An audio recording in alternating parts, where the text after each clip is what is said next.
Hello बच्चों, जैसा कि आपके साथ असाइनमेंट 6 के डिस्कशन में आपका स्वागत है। उम्मीद करता हूं कि अब तक आपने इनको पूरा कर लिया होगा। और जैसे जैसे हम असाइनमेंट्स अपलोड कर रहे हैं, हम लगातार उसको डिस्कस भी कर रहे हैं, because the objective is that कि आप लेक्चर्स को पूरी तरीके से फॉलो अप कर पाए, एग्जाम्पल से रिलेट कर पाए। द मोस्ट इंपॉर्टेंट थिंग, ऐसे नहीं खाली बस पढ़ रहे हैं। देखिए, खाली पढ़ेंगे सब स्किप हो जाएगा। यू शुड रिलेट, क्योंकि देखिए एग्जाम में कोई ऐसा तो सवाल आना नहीं है कि आपको शॉर्ट नोट लिखना है, आपको बेटर है कि एनालाइज करना है ना, उसका application part is more important. So तो असाइनमेंट 6 के डिस्कशन में वैसे सब्जेक्टिव एग्जांपल था और इसीलिए सब्जेक्टिव दिया था ताकि अगर कोई सब्जेक्टिव से, क्योंकि आजकल पैसेज कॉलम मैचिंग और अदर जो वेरिएशंस हैं पेपर की, इसके इंटीजर टाइप, उसमें हमें इस अप्रोच की भी जरूरत होती है। तो एक सब्जेक्टिव असाइनमेंट डिस्कस कर रहे हैं। देखिए पहला क्वेश्चन 1 का उम्मीद करता हूँ ध्यान दीजिएगा, इसको ट्राई करके फिर डिस्कस करें। राइट, पूछ रहे हैं कि वाटर से रिएक्शन कराने पर लार्जर इक्विलिब्रियम कांस्टेंट कब होगा। देखिए आपको पता है कि जब भी हम कार्बोनिल का रिएक्शन कराते हैं वाटर से, जब भी हम कार्बन का रिएक्शन वाटर से कराते हैं तो जेमिनल डाइऑल्स बनता था। और मैं आपको क्लियरली बताता था कि ये बहुत स्टेबल नहीं होता था, क्योंकि बिकॉज ऑफ लोन पे रिपल्शन बहुत होता था तो फिर अनस्टेबल होता था, लेकिन कुछ केसेस में स्टेबल होता था। अच्छा, वो कुछ केसेस में कौन से केसेस स्टेबल थे? तो जो पहला केस बताया था वो क्लोरल वाला केस बताया था कि इसमें वाटर का एडिशन फेवर होता है, और इसमें वाटर का इसीलिए एडिशन फेवर होता है बिकॉज ऑफ इंट्रामॉलिक्यूलर बॉन्डिंग। तो आपको जो पहले में जो दो ऑप्शन दिए हैं, ए ऑप्शन में दो ऑप्शन, एक ये दिया है और दूसरा जो ऑप्शन दिया है इसी में, एक ये दिया है और दूसरा आपको दिया है, दैट विल बी जहां CCl3 लिया है, सी डबल बॉन्ड लिया है और CH3 लिया है। तो देखिए जो मेन यूनिट है, देखो हाइड्रोजन बॉन्डिंग तो इसी यूनिट को बनानी होती थी। दोनों में ये यूनिट क्या है? दोनों में यूनिट बिल्कुल सेम है। अब देखिए फर्क क्या है? फर्क ये है कि यहाँ H लगा है और इस साइड CH3 है। और बेटा बताया था कि डोनेटिंग ग्रुप लगाएंगे तो वाटर का एडिशन का फेवर कम हो जाएगा, रिएक्शन को वो आगे जाने से रोकेगा, और जब रिएक्शन आगे जाना नहीं चाहेगी तो इक्विलिब्रियम कांस्टेंट की वैल्यू कम हो जाएगी। आपको मैं बताऊं, फिर बताऊं, प्लस आई वाले ग्रुप हाइड्रेट फॉर्मेशन को फेवर नहीं करते, इसका उल्टा माइनस आई वाला बहुत बढ़िया मानता है, क्योंकि वो स्टेबलाइज करता है।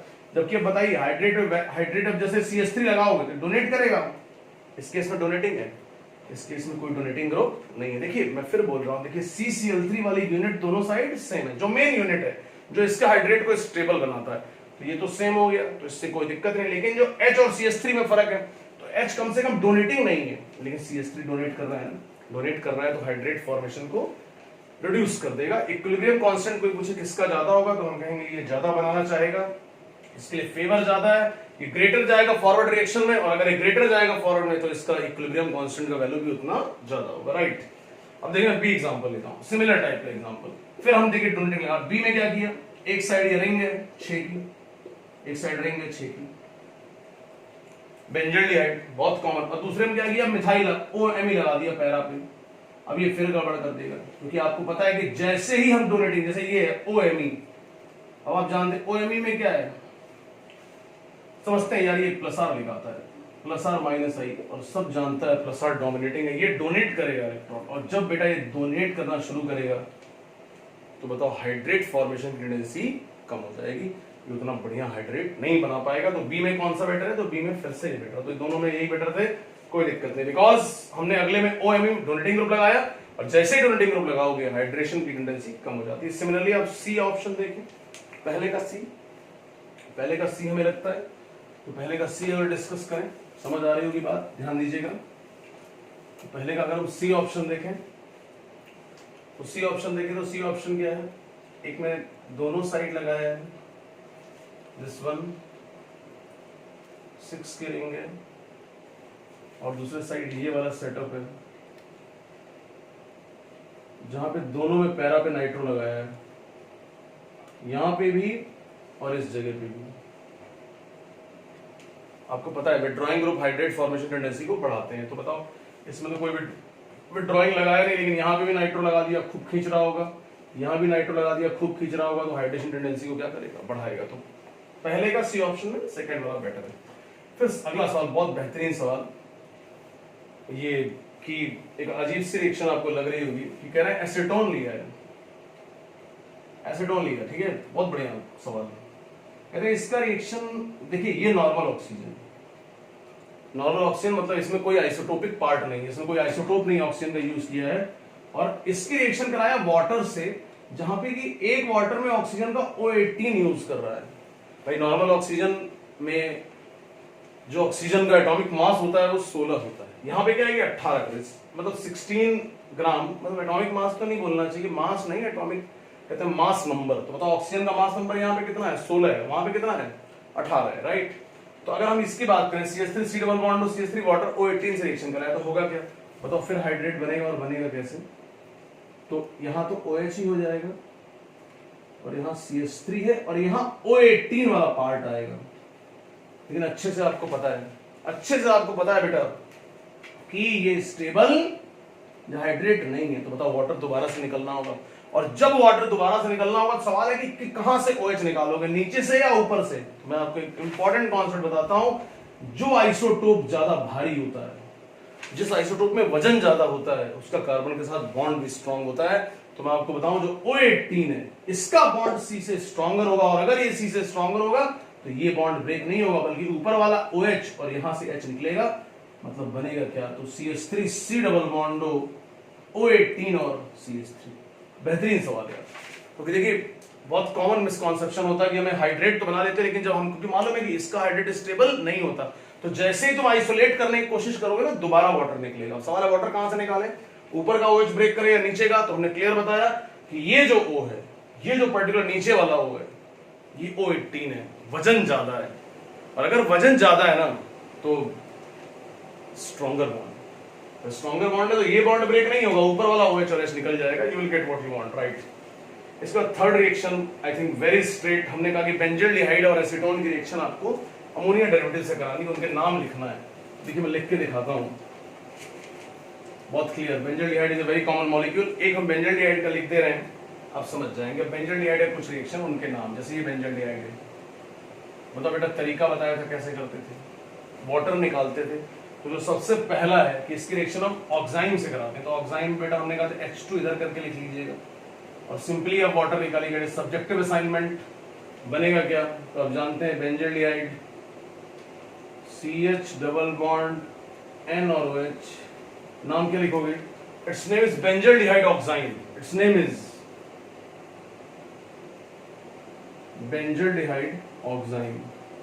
सिंपली आप अदर्स से भी करा सकते हैं। इसी तरह अगर आप कहें कि बेंजल्डिहाइड की रिएक्शन किससे करा रहे हैं, बेंजल्डिहाइड की रिएक्शन फिर हमको कराना है मान लो हाइड्रोजन से, फिर H2 को इधर लिखें NH2 NH2, फिर से बेटा यहां से वाटर निकलेगा, you all expect the very same, क्या बनेगा, तो CH double bond N double bond NH2। बेटा वो दो वीडियो लेक्चर्स हमने इस पे अपलोड करी, बहुत सीरियसली उसको देखें, जबरदस्त रिएक्शन, और श्योर है, क्योंकि देखिए अब आप जब करोगे ना कॉपी पेन से यार, then you will feel better यार। This its name is benzaldehyde hydrogen, its name is benzaldehyde hydrogen. ठीक है, आगे भी मैं लिख सकता हूं, जैसे फिनाइल हाइड्रोजन से कराएंगे तो क्या लिखेंगे बेंजल्डिहाइड फिनाइल हाइड्रोजन, सेमी कार्बोहाइड से कराएंगे semi carbogen, so all same. इसी तरह एसीटोन से भी दिया है, तो हमें लगता है आप कर पाएंगे, ठीक है। So it is for example 3। Similarly आप उनको करें एक बार, ऐसा नहीं जैसे मैंने लीव कर दिया तो आप भी कहते नहीं हो जाएगा, अरे हो तो जाएगा, बट करना इंपॉर्टेंट है, क्योंकि जितना कॉपी पेन पे वर्कआउट करोगे उतना ही फायदा होगा, राइट। देखिए अगली जो रिएक्शन वो कहता है कि जब हम सिमेट्रिकल कीटोन से रिएक्शन कराते हैं ऑक्साइम्स की, so for the fourth example, ये हमने 3 बारी आई थिंक थर्ड टाइम मैं सेम प्रॉब्लम डिस्कस कर रहा हूं। वो कह रहा है जब आप सिमेट्रिकल कीटोन से कराते हो तो एक ही प्रोडक्ट बनता है, उसका रीजन है क्योंकि यार वो ज्योमेट्रिकल आइसोमेरिज्म शो नहीं करता। देखिए आपको बताया था, जब जैसे सिमेट्रिकल से कराओगे तो ऐसा बनेगा, और जैसे ही ऐसा बनेगा ना तो हम कहते हैं कि ये एक ही प्रोडक्ट है, क्योंकि बताओ इसके अंदर ज्योमेट्रिकल आइसोमेरिज्म शो करने की एबिलिटी नहीं, क्योंकि बताओ दोनों आर सेम हो गए कि नहीं। अब अगर ये सेम हो गया तो कितना प्रोडक्ट बनेगा, सीधी सी बात सिंगल प्रोडक्ट बनेगा, क्योंकि ये जीआई शो नहीं कर सकता। लेकिन अब जरा इसका उल्टा सोचो, मान लो अगर हम एल्डिहाइड लें, मान लीजिए अगर हम एल्डिहाइड लेते हैं तो बताओ एल्डिहाइड में तो पहले से ही ये डिफरेंट है, और अगर पहले से डिफरेंट है तो 2 प्रोडक्ट शो करेगा, जिसमें से एक, जैसे मैं करके दिखाता हूं फिर से, NH2OH। अब 2 बनेगा, कैसे बनेगा? तो एक साइड से वाटर निकाला, एक साइड से वाटर निकाला, क्या बन जाएगा? तो पहला बनेगा RCH डबल बॉन्ड NOH, जहां बताइए OH और H सेम साइड है। अगला प्रोडक्ट क्या हो सकता है? देखो नीचे ड्रॉ कर रहा हूं, अगले में क्या हो सकता है? RCH, that is on the different side. So जब हम अनसिमेट्रिकल कीटोन लेते हैं, तो एल्डिहाइड में तो 2 बनते ही बनते हैं बार बार। अब इसी के उल्टा आप सोचो, अगर मान लो यहाँ पे एल्डिहाइड में तो बन गया, कोई दिक्कत नहीं, हम कह रहे हैं अनसिमेट्रिकल लो, मान लो R डैश लिया। अब अगर R डैश लेंगे तो भी प्रोडक्ट क्या हो जाएंगे? डिफरेंट हो जाएंगे, 2 बनेंगे, कारण क्योंकि ये दोनों डिफरेंट है। और जब जब ये दोनों ग्रुप डिफरेंट होंगे, चाहे वो अनसिमेट्रिकल कीटोन्स हो या एल्डिहाइड हो, हमेशा प्रोडक्ट कितने बनेंगे बेटा? तो always you will gate 2 products and it is the logic. Again एक बहुत बेहतरीन सवाल। तो कोई अगर आपसे पूछे कि बताइए ऑक्साइम्स कब 2 कब 1, तो ये third time I will discuss the same problem, और मुझे लगता है अब आप सीख गए होगे, राइट? तो फिफ्थ एग्जांपल था वो HCN वाले एडिशन के लेक्चर में हमने बहुत जोर दिया कि जब NaCN और वाटर यूज करते हैं तो क्या होता है, और HCN और वाटर यूज करते हैं तो सेम होता है। तो फिफ्थ में तो कोई इशू नहीं है। Now I will discuss the last, because fifth के लिए हम यही कहेंगे आप उस वीडियो लेक्चर को देखें। यार HCN वाला जो एडिशन था, हमें लगता है कि हमने 2 वीडियो लेक्चर्स उस पर भी डाले हैं। बहुत बेटा बहुत सिंसियरली, जल्दबाजी ना दिखाएं, बहुत टाइम दें, और एक एक बात जो बोल रहा हूं उसको फील करें। यार लास्ट रिएक्शन है, प्रोडक्ट बनाना था, लिखा था Me2C डबल बॉन्ड 2, पहले स्टेप में HCN, ठीक है, A बन गया, हाइड्रोलिसिस कर रहा था H3O प्लस, B बन गया, और लास्ट में कह रहे हैं हीट किया है, वाटर निकाल देना, ठीक है। तो पहले में तो साइनोहाइड्रीन बनना है, तो मैं सीधे ही बना देता हूँ। पहले जैसे अगर A मुझे बनाना हो, अब जानते हो दोनों एमी को अलग कर लेना, और फिर Cl माइनस और H जोड़ लेना। तो Cl माइनस और H जोड़ोगे तो बनेगा MECOH, Cn और Me, ये A है। फिर कहते हैं हाइड्रोलिसिस करोगे तो Cn बॉन्ड की हाइड्रोलिसिस हो जाती है, और एक कार्बोक्सिलिक एसिड बनता है, ये भी हमने बताया था। It's very important concept. कोई कहे B क्या बनेगा सर, तो B बनेगा MECOH, Me और COOH, और लास्ट में हम कहते हैं कि हीट कर दीजिए तो वाटर निकालना है। तो यार एक ही पॉसिबिलिटी है, क्योंकि यहाँ से OH निकालोगे और बगल से क्या निकालोगे? बगल से H निकालोगे, तो क्या बनेगा? C, जरा देख लो, CH3 ओपन अप कर रहा हूँ, CH3COH, यहाँ पे भी CH3 है और यहाँ COOH है। तो करना क्या चाहिए? एक साइड से ऐसे H दिखा दिया, और हीट करेंगे तो क्या निकल जाएगा? वाटर निकल जाएगा, because there is no other possibility ना, so you will get double bond here. मतलब लास्ट में जो T बनेगा वो क्या बनेगा? तो CH3 COOH double bond CH2। I think it is the example number 6, and I hope कि हम अपने पर्पस में, अपने ओरिएंटेशन में बिल्कुल सफल हो रहे होंगे। और आपसे बार बार कह रहा हूँ बेटा, you should be very focused on the content है, क्योंकि देखिए कॉन्सेप्ट क्लियर होगा तो सब कुछ क्लियर होगा। बार बार लगातार एक ही काम हो रहा है, तो हमें लगता है कि अब आप सीख रहे होंगे, समझ रहे होंगे। मिलते हैं अगले लेक्चर में, तो बात करते हैं, राइट?